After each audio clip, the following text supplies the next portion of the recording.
Kita lanjut ke bagian outsole. Ini bagian yang paling penting juga karena bagian outsole ini bagian yang sering bergesekan langsung dengan tanah. Artinya ketika lu memilih sebuah sepatu, lu harus tahu dulu nih bahan yang digunakan pada outsole sepatu yang nantinya lu beli itu pakai bahan apa.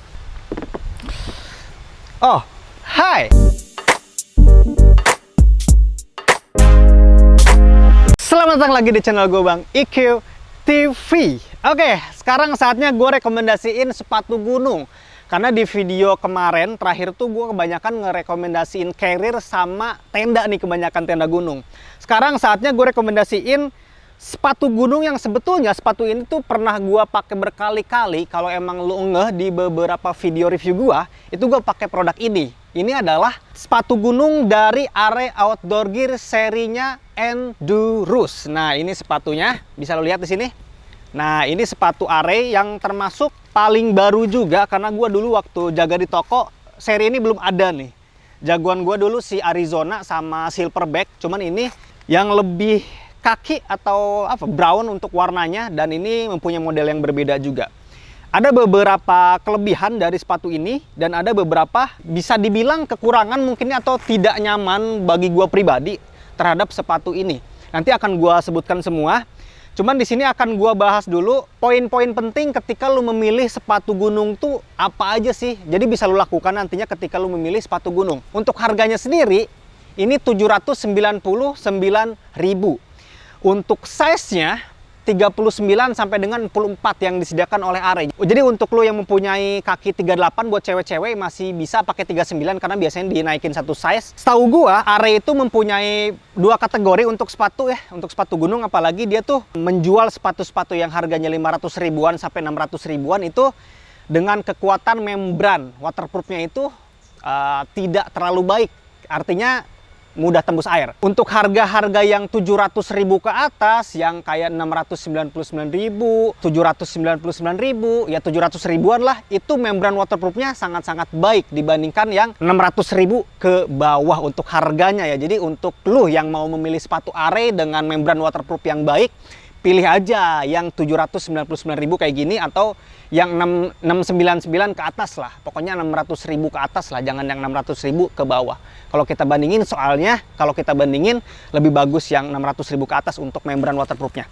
Oke, gue bahas dulu poin-poin penting ketika lu memilih sepatu gunung nantinya. Yang pertama itu lu memilih sepatu gunung low cut apa mid cut dulu. Kalau lu mau memilih sepatu gunung low cut bisa banget. Tapi disarankan ketika lu memilih sepatu yang low cut yang pendek gitu ya, itu untuk jalur-jalur gunung yang tidak terlalu sulit atau ringan terbilangnya, dan bawaan barang lu pun tidak terlalu berat. Bolehlah pakai sepatu-sepatu yang low cut atau yang pendek gitu. Tapi kalau emang jalur pendakiannya terbilang sulit dan bawaannya pun berat, bawaan barang itu berat gitu kan, mending pakai yang mid cut kayak gini aja. Jadi disesuaikan aja. Kebetulan kalau gue punya yang mid cut kayak gini dan gue menyediakan juga yang low cut.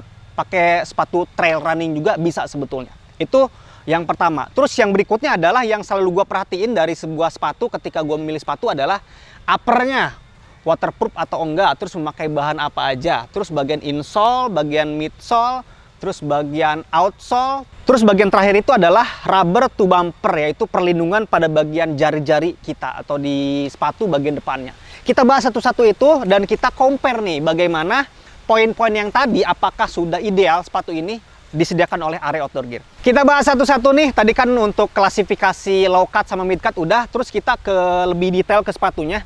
Kita bahas ke bagian uppernya dulu atau bagian atasnya dulu dari sebuah sepatu nih.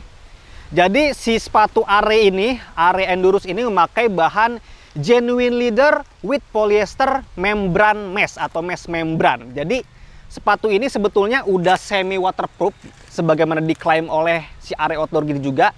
Ini udah mampu menahan air dengan intensitas yang ringan aja.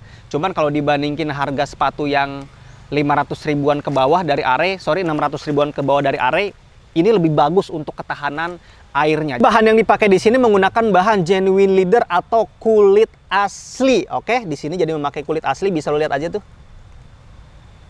Nah kan, ini kulitnya tuh dari bagian samping ke bagian belakang sampai ke bagian depan, samping sampai depan sini. Dan dicampur dengan polyester mesh membran di bagian lidah sini sama di bagian dalamnya.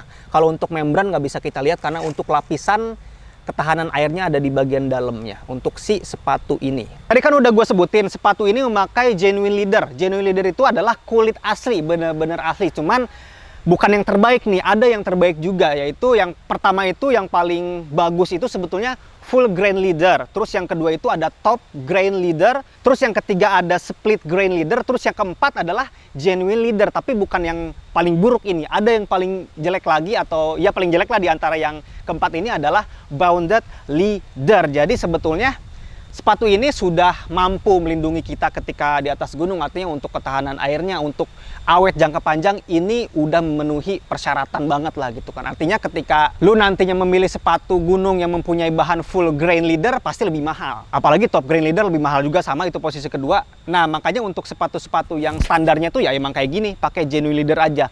Biar harganya tidak terlalu mahal dan memang udah cukup banget gitu ketika dipakai di jalur pendakian. Itu untuk si uppernya. Jadi udah semi waterproof, udah pakai kulit asli juga, dan udah awet dalam jangka panjang sebetulnya. Karena ini udah memakai membran, jadi ketika kehujanan, kena gerimis, ini awet lah. Yang penting perawatannya aja nih nanti ketika lu mempunyai sepatu ini.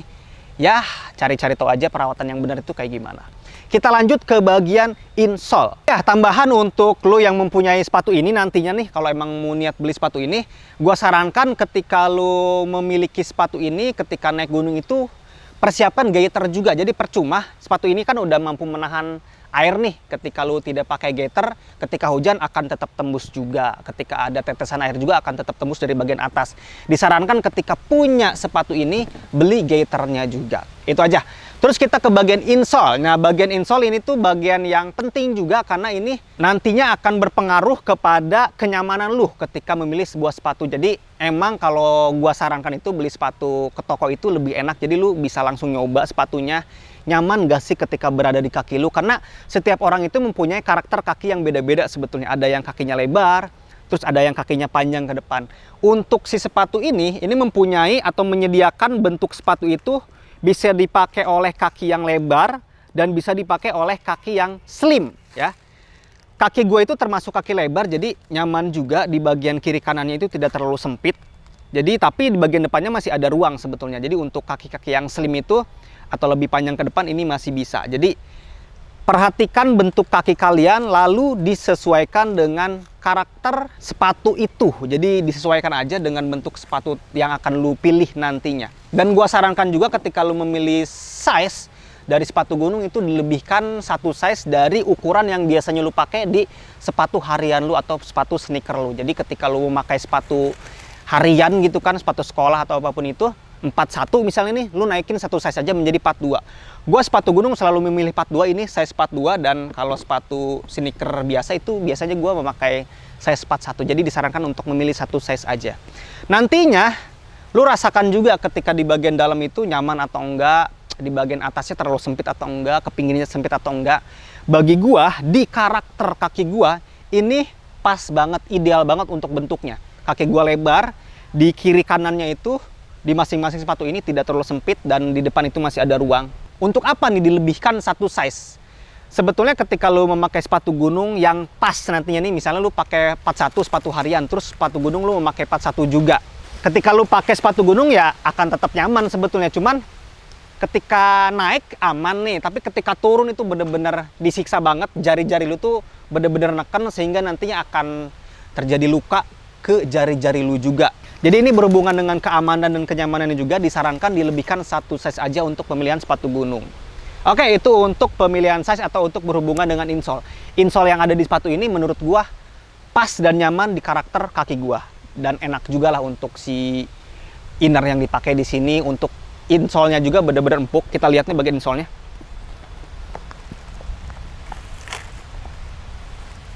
Nah, ini insole yang dipakai oleh si Are Endurus nih. Jadi insole-nya ini bisa lu lihat aja ini ketebalannya. Jadi yang tadi gua bilang nyaman ini adalah ya kayak gini.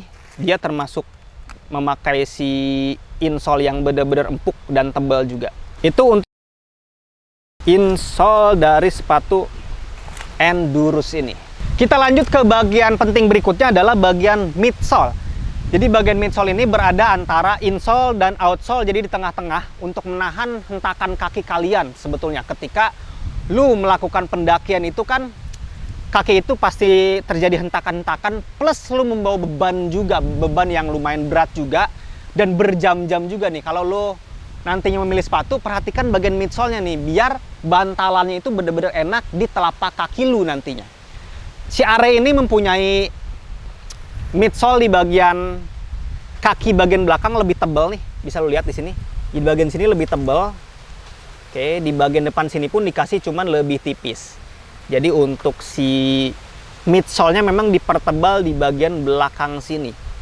Dan midsole dari Arai ini termasuk yang gua unggulkan juga. Ketika gua memakai sepatu ini, sepatu si Endurus ini, gua ngerasain banget nih bantalan empuk dari midsole ini. Bisa gue bilang nilai dari midsole ini tuh 8,5, artinya bener-bener kerasa banget untuk empuknya. Lu pasti ngerasain dah ketika lu memakai sepatu sneaker gitu kan, biasa kan udah flat aja gitu, nggak ada empuk-empuknya.